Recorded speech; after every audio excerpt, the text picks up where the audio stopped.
great to have you here on the Clark Howard Show. You know, our mission is to serve you with advice and information that empowers you so you make better financial decisions in your life. It is my favorite month of the year. It's June. Why? Because we get the most daylight in the Northern Hemisphere in June of any month all year. And do I love that? At the same time, I'm a little down because it's something I read from Edmunds. I'm going to share with you about what people are doing with vehicle loans they're taking out that's driving me crazy. I got to watch my blood pressure talking about this. Speaking of cars, road trip, it's summer, right? Well, I know officially it's not summer till around my birthday.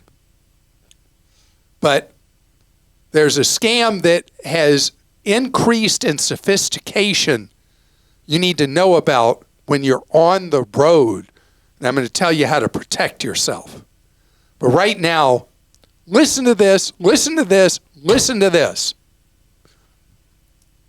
Edmunds reported that so far this year in data they have access to, which covers the first quarter of the year, 1 in 5 vehicle loans being taken out are 7-year loans. 7-year loans. That means if you buy a new-to-you used vehicle or a new vehicle, you're still going to be paying for it in 2032. 2032. This is such a horrific thing. You are upside down big time year after year after year on your loan, taking out a 7-year loan. There are people taking out longer ones, 8-year loans. But let's just stick to this 1 in 5 people taking out 7-year loans. You're letting them con you as a payment buyer. So what do you think you can afford per month? That's what they say. You know what happens with those 7-year loans? You're paying so much more interest on that loan over the life of it. And always owing more by many, many, many thousands of dollars than what the vehicle's worth. This is a rotten, terrible thing. Now, part of it is because the cost of vehicles ran away from people's ability to afford them. No doubt. No doubt that's true. But this is not the solution. The solution is going to sound trite. The solution is either you keep driving what you got. That's not really trite. This is what's trite. Or you buy a cheaper vehicle. Jeff Bezos, sailing around on the world's biggest yacht, brainstormed a new vehicle from his auto company he's starting called Slate. You probably heard all the publicity about this last month, starting at 20 grand. 20 grand, that's been a long time since it's been a conversation. A vehicle that costs 20 grand or less for a new vehicle. When you consider the average used vehicle is being sold for more than that. In Europe, there's a company called Dacia, I think is how you say it, D-A-C-I-A, that sells new vehicles that people have really loved. Some European countries, a Dacia model is now the #1 selling vehicle in the country. Why? Because it sells for about $12,000 US new. There's a hunger in the marketplace for more affordable vehicles. Who's going to do it? Who's going to make it happen? Ford did a great thing with the Maverick pickup truck, selling the average Maverick for less than half what the average new pickup truck driver pays for a pickup truck, starting below 30 grand.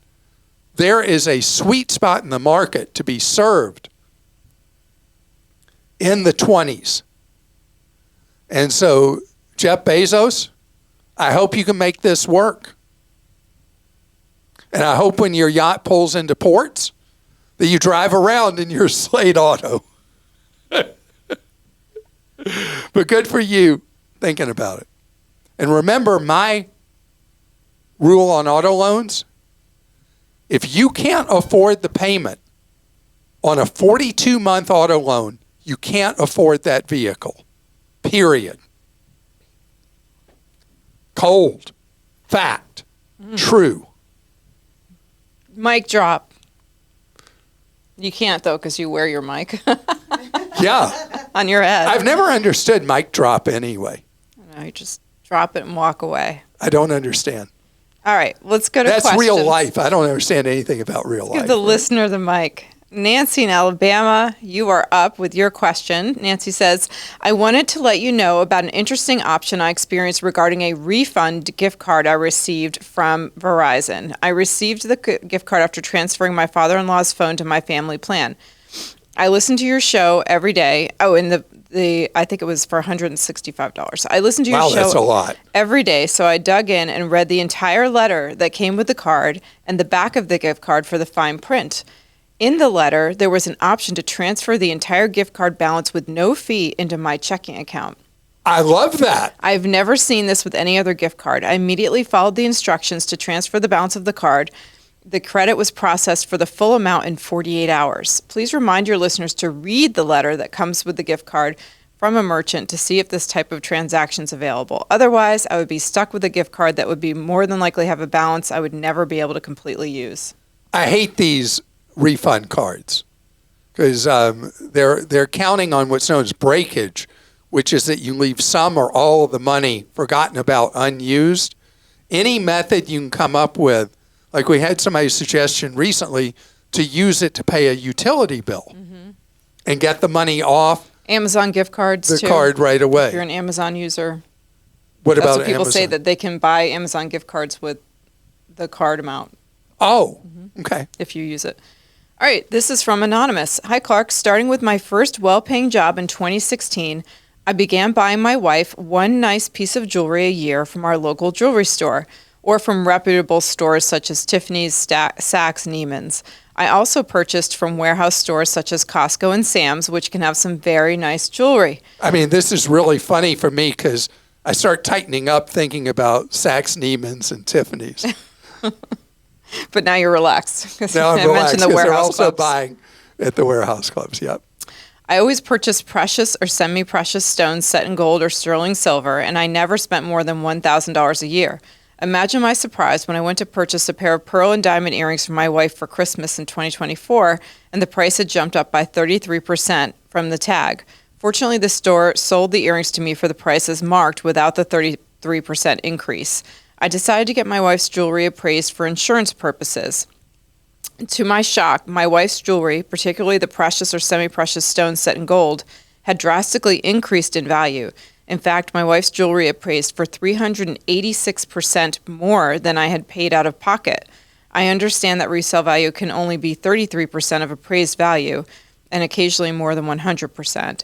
But even given that number, her jewelry still should have increased in value over 100%, would have still increased in value over 100% in 8 years.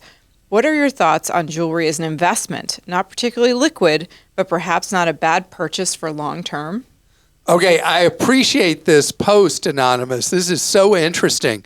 So you answered the question by your statement that actually your guess that jewelry is worth, for you as an owner, selling it into the market about a third of its retail value. That's a little more generous than I usually hear. That's why jewelry is not normally an investment. Insuring it for replacement cost is very smart if a piece gets lost or stolen. It's great you've done that, but I would not look at jewelry as an investment because it's different than other things of value that the buy-sell spread is so huge for a consumer trying to sell something off. This one's from Cindy in Georgia. I have a $1.2 million term life insurance policy that expires in about 3 years. It was necessary for a business loan, but that loan has now been paid off. I certainly don't need that much life insurance and heard that you can sell your policy. I would love to get any tips if this is in fact true. So Cindy, the policies you can sell are what are known as permanent life insurance policies that don't have a sunset on them like yours does in 3 years. Generally, if you were to sell into the secondary market, this is gruesome to say, but you would have had to have been diagnosed with a terminal illness. Thank goodness that's not the case. And this is just key person life insurance that's going to sunset. So you could stop paying the premiums if there's no need for the money, but because it may be a level term policy that even as you age, the premiums don't go up, it's worth it for your survivors just to keep the policy in place for 3 more years potentially. But otherwise, if you just want to wash your hands of it, just don't renew it would be a fine thing to do. Or you may have a privilege to convert it for premiums already paid into some value of coverage. Depends on the contract of the policy. Coming up ahead, we got to talk about when you're out on the road paying for things this summer. You got to know the criminals are very active right now and becoming steadily more sophisticated. An ugly crime that goes back at least 15 years has now become more sophisticated because it's getting harder to steal people's money this way. It's skim scams or skimmer scams or skimmers, whatever law enforcement calls them. Here's what it is. A criminal goes to a place, could be pay at the pump at a gas station or wherever they get access to, and they put a skimmer on the debit and credit card reader.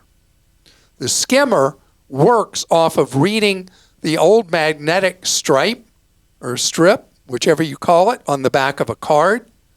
It's able to read it, and if it's a debit card, they tend to have a device that captures you punching in your 4-digit code, your PIN. So they both capture the information from the strip on the back of the card, and they capture your code. And then they're off to the races. And the real danger here is with debit cards, because debit cards attack your checking account. And there you are off on a wonderful vacation, and you go to pay for something, your card's declined. And why is it declined? Because without you realizing, you used pay at the pump on one that had a skimmer on it, or anywhere you used the card that had a skimmer. Your checking account wiped out. And your vacation, unless you got other ways to pay for things, is ruined. So my safest rule is, unless your finances only permit you to use a debit card, do not use a debit card, because you don't have the protections with it that you have with a credit card. That's number one. Number two, if you need to use a debit card, contact your financial institution and make sure, let's see if I can show this for the YouTube show viewers. Make sure your debit card has a chip in it. A chip in it. And you pay by chip, not by swipe. The chip protects you from the skimmers. Nobody's cracked that one yet. But if it's just the stripe on the back, you're asking for trouble. If your debit card provider will not provide you a card with a chip in it, they don't care about you at all. They are harming you, putting you in harm's way. You want that chip because that's a way you protect yourself. If you are going to a gas station and you're using a debit card and all you got is the card with the strip on it, or stripe, whatever you call that. Would you call that strip or stripe on the back? I call it a strip. That strip. You go inside and you pay for your gas. You do not pay at the pump. Because the criminals have gotten so sophisticated, you can't tell they put a skimmer there. You can't tell. Even if you pull on it, you can't. That's what the old law enforcement thing is, but they've gotten so good at it. So good at being bad. The QR code thing, too, is brutal. Yeah, you want to talk about QR codes of parking? Yeah. Okay.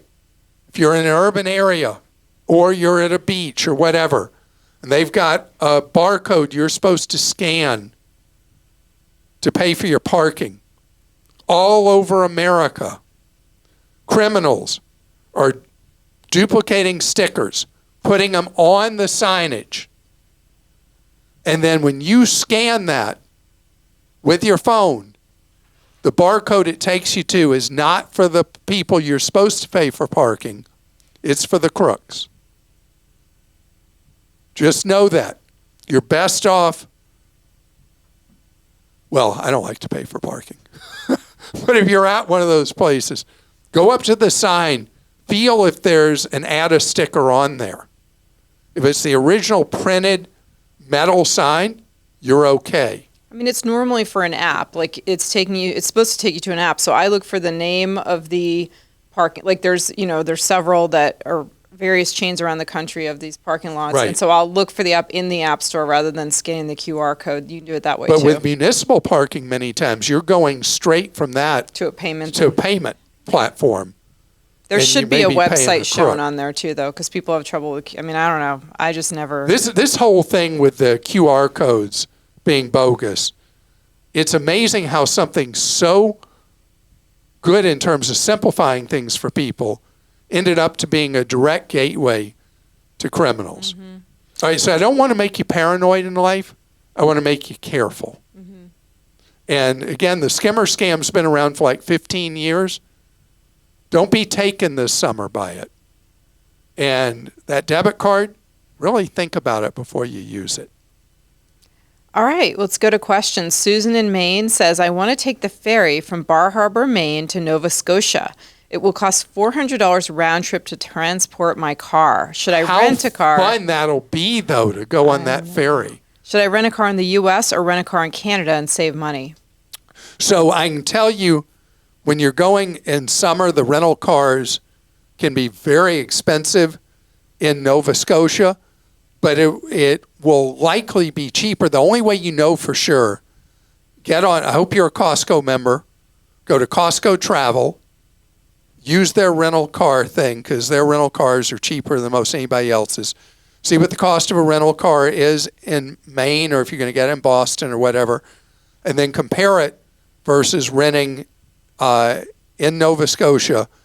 Odds are it'll be cheaper to rent the car in Canada and avoid the $400 round trip of the ferry transport. You'll have some costs potentially for parking in Bar Harbor at the ferry. You don't know if you have to pay for parking there.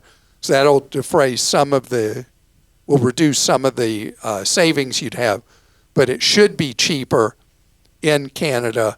And what a wonderful trip you get to take. Both my brothers went on a golfing trip to Nova Scotia years ago, and they still talk about how fun it was going there to play golf. That's awesome. All right, Dennis in Florida wants to know about travel insurance annual policies. He says that one of the big providers offers annual policies, and they seem like a good idea for folks who travel 4 times or more per year. Any advice, Clark? And also, just so you know, there was a Clark Stinks from someone who has one of these who said, you stink because you never talk about them, but I'm not going to read it because of this question. We also have an article at clark.com on what are the goods and bads and what you need to know when you go shop for an annual travel insurance policy. And yes, if you travel frequently through a year, you will save money with an annual travel policy. If you do have a claim, though, you'll find that it's no friendlier a process, even though you save money on the policy buying an annual versus buying a per-trip policy. The insurers make the claim process generally pretty complicated and difficult. One other thing about the annual policies, you got to really think through what you're insuring.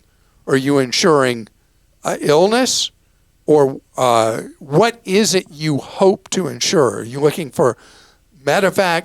The policies that are available annually cover all different kinds of circumstances.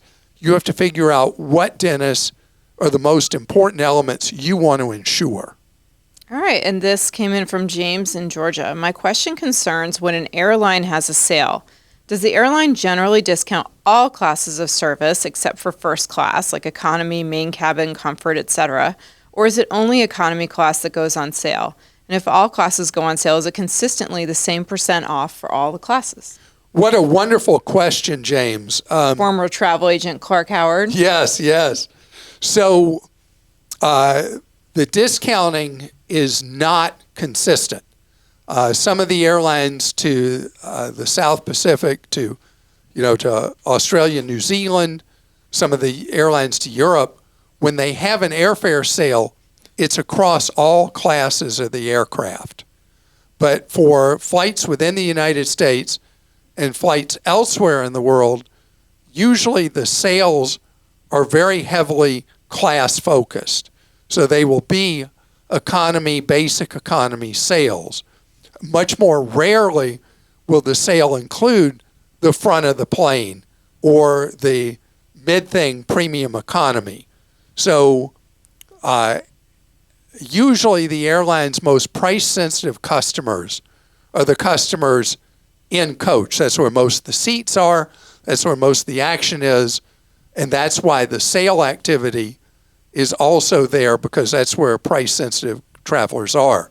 But this year, we will see a bunch of front-of-the-plane sale fares on routes that are very heavily geared towards business travelers, because business travel has cut back with concerns about the economy, and airlines are going to be more aggressive with front-of-the-plane sale fares. And in the summer, especially front-of-the-plane sales from the U.S. to Europe. I'm already seeing quite a few with the business class fares dropping. This is not going to sound like a deal, but the business class fares dropping into the 2,000 to 3,000, in the 2,000s round trip, where a business traveler round trip business class fare to Europe is most commonly over $10,000. So the sales in summer are usually better in business class because there's not as much business travel, but the plane's already there. And this year, because of the slowing economic activity, there's even a bigger emphasis on airlines offering sales in the front of the plane. Back of the plane fares for Europe in coach have not been great for for June and for July. But there have been a lot of very, very good ones for August. And we'll see how that pattern plays over the next several weeks. And I want to thank you so much for joining us on today's show. And I hope that something today will help you in your life, will benefit you in some way. You'll say, oh, I didn't know that. So that you pick up what I hope, which is new pieces of knowledge that give you more power.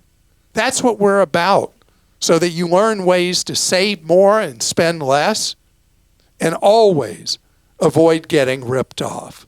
Have a great rest of your day.